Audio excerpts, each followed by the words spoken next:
विद्यार्थियों, आपके नई पॉलिटिक्स हाल ही में पूछे गए क्वेश्चन में आपका हार्दिक स्वागत करते हैं। जैसा कि सभी लोग ध्यान दें कि क्वेश्चन क्या कह रहा है कि हाल ही में स्मार्ट सिटी मिशन ने किस राज्य के बेलगावी में महिला बाजार प्रस्तुत किया है।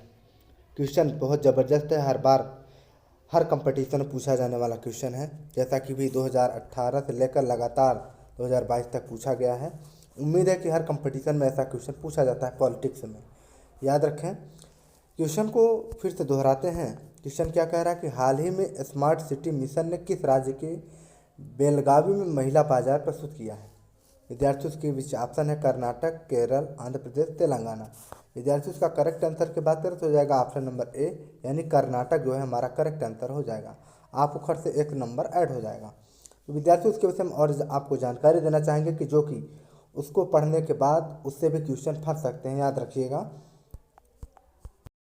विद्यार्थियों ध्यान दें कि स्मार्ट सिटी मिशन ने कर्नाटक के बेलगावी में महिला सशक्तिकरण की एक अनूठी पहल प्रस्तुत की है और इसने शहर के मध्य में एक महिला बाजार विकसित किया है जो अब बेलगावी के लोगों के लिए स्ट्रीट फूड, स्थानीय व्यंजनों और हस्तनिर्मित सामानों का आनंद लेने के लिए एक अवश्य घूमने योग्य स्थान बन गया है।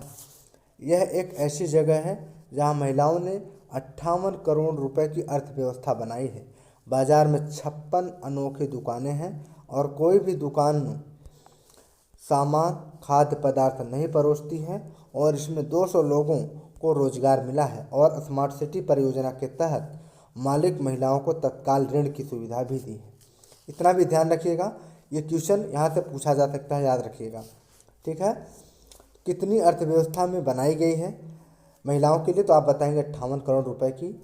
और पूछा जा सकता है कि अनोखी दुकानें बाजार में कितनी, 56। ठीक है, ऐसे ही क्वेश्चन पूछे जा सकते हैं कितने लोगों को रोजगार मिला, 200 लोगों को। ये सब मेन क्वेश्चन उठाए जा सकते हैं। इसी क्वेश्चन के बीच नेक्स्ट क्वेश्चन की ओर चलते हैं। सभी क्वेश्चन मोस्ट एंड लाजवाब है, ध्यान से पढ़िएगा, अन्यथा पछताने के अलावा कुछ नहीं रह जाएगा। मेरी बातें आपको याद आएंगी परीक्षा के समय में। ठीक है, नेक्स्ट क्वेश्चन की ओर चलते हैं। विद्यार्थियों, आपको दूसरा नंबर क्वेश्चन है कि हाल ही में मनरेगा के तहत एक्टिव वर्कर्स की संख्या में कितने प्रतिशत की गिरावट दर्ज की गई है। आपके बीच ऑप्शन भी मौजूद है। पहला ऑप्शन है 5.5%, दूसरा ऑप्शन है 7.5%, तीसरा ऑप्शन है 8.1% और चौथा ऑप्शन है 9.0% यानी 9%। विद्यार्थियों, क्वेश्चन को फिर से समझें। क्वेश्चन कहना क्या चाह रहा है कि हाल ही में मनरेगा के तहत एक्टिव वर्कर्स की संख्या में कितने प्रतिशत की गिरावट दर्ज की गई है। इसके बीच राइट आंसर की बात करें तो हो जाएगा ऑप्शन नंबर बी, यानी 7.5% की गिरावट की गई है। ऑप्शन नंबर बी करेक्ट हो जाएगा।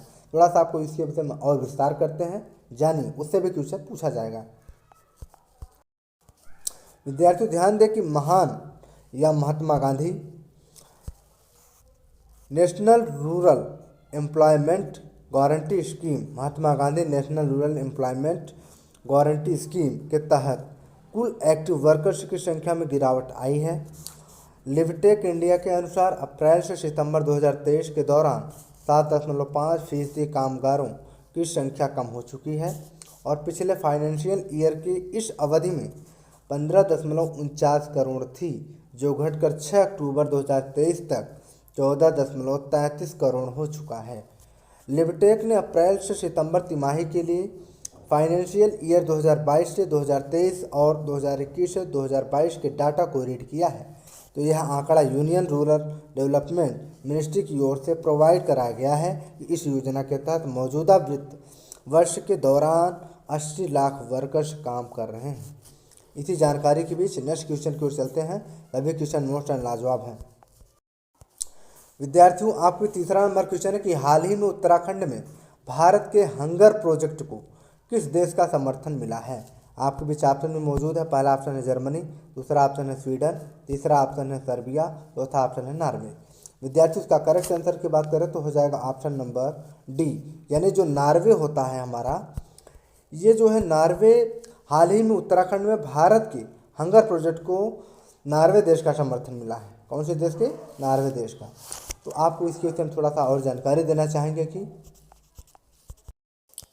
विद्यार्थियों ध्यान रखें कि भारत कि हंगर प्रोजेक्ट के माध्यम से उत्तराखंड में खाद्य सुरक्षा और पर्यावरण संरक्षण को मजबूत करने के लिए नार्वे सितंबर 2026 तक 3 वर्षों में 44.7 मिलियन आवंटित करेगा। और उत्तराखंड में भारत के हंगर प्रोजेक्ट को समर्थन देने के लिए नार्वे ने एक महत्वपूर्ण पहल आरंभ की है और इस परियोजना का उद्देश्य विशेष रूप से उत्तराखंड के पारिस्थितिक रूप से संवेदनशील क्षेत्र में महिला नेताओं को सशक्त बनाना, खाद्य सुरक्षा बढ़ाना और पर्यावरण की रक्षा करना है।